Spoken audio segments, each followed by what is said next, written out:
The death of George Floyd in Minneapolis sparked protests across the country and here in central Ohio. Early on in Columbus, they'd been happening almost on a daily basis, and some organizers say they want to see that same energy return. NBC4's Eric Halperin is at Goodale Park tonight. And Eric, those organizers have spent several hours just trying to figure out what to do next. Jennifer, during the time here today, they talked about why they want to continue protesting, how they can do so safely, and even answered questions from some who maybe have not protested before. Part of their event name, Revitalize Black Lives. The justice has to be done now, and the only way we can do that is just to keep being out here every day. Samantha Sizemore wants to see change.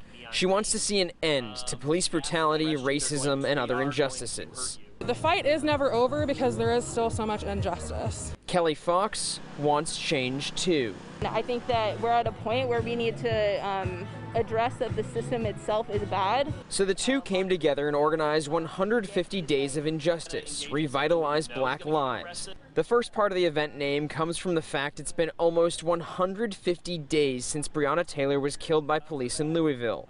The second part, from their motivation to keep demonstrations going.